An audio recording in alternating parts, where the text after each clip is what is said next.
Hello, everybody. Welcome to Asia Confidence Friday here in the Asia Pac, and we're kind of wrapping things up in the Asia Pacific Pac Rim. Let's say hi to our guest today, my very, very good friend, Peter Churchouse, Good morning, at Lim Advisors. Hello, Peter. Lots for Peter on the plate today. Later, if the recession means you're working twice, thrice as hard, how do you find any time to get anything done? Let somebody else do it for you for a price. We'll talk to Emma Matthews, CEO of Concierge Service Quintessentially Asia Pacific. And remember, here's our handle here. If you got something to get off your chest or something you'd like to bring up with our guest today, we'll try to do it among the many hundreds of emails that we get from you every day.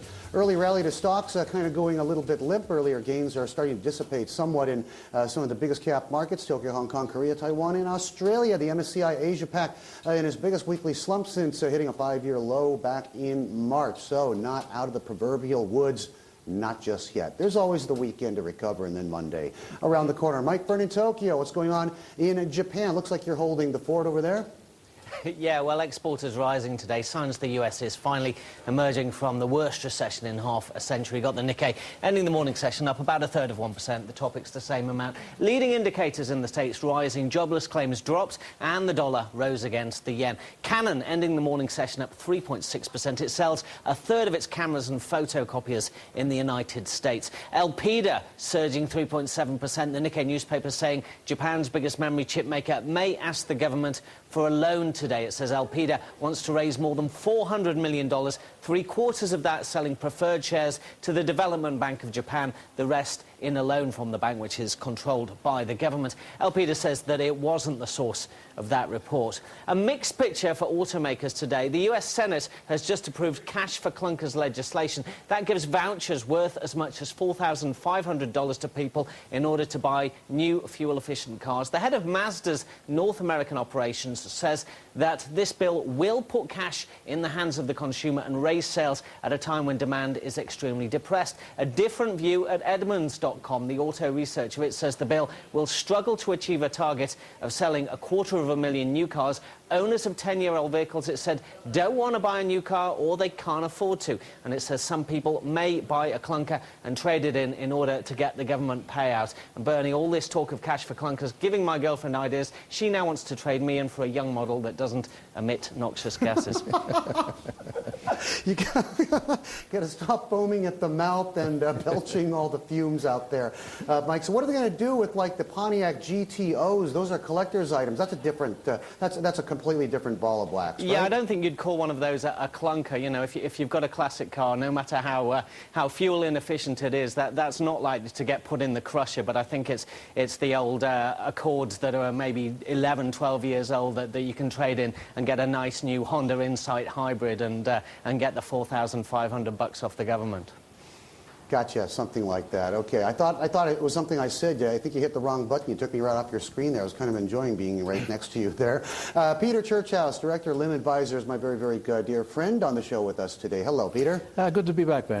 What's going on out there? I can't figure out. There's no conviction in the markets out there, is there? Well, we've had a tremendous rally in the markets over the last 3 or 4 months. And if you look what's happened in Asia, year to date, markets are up anything from 20-odd% up to 60% in the case of India. Yeah. So really, I think valuations have gone from being fantastic valuations about 3 or 4 months ago to so-so valuations now. So is this it? I mean, do we start to hit the skids now? Does Mr. Fibonacci get his revenge? I think we're going to see a quiet period over the summer, and I wouldn't be surprised to see markets dip back 15 or 20% from their recent highs over that period. But that still means that they're still way above the lows that they hit earlier this year. So see this as a correction and not retracing back to the low points at all. But what about all the stimulus out there? When we're on synthetic steroids, we're basically on Winstrol and all these anabolic steroids out there. People have all kinds of money in their hands that wasn't theirs a couple months ago. Yeah, absolutely, and that's finding its way. That's what's driven these markets. That's what's driven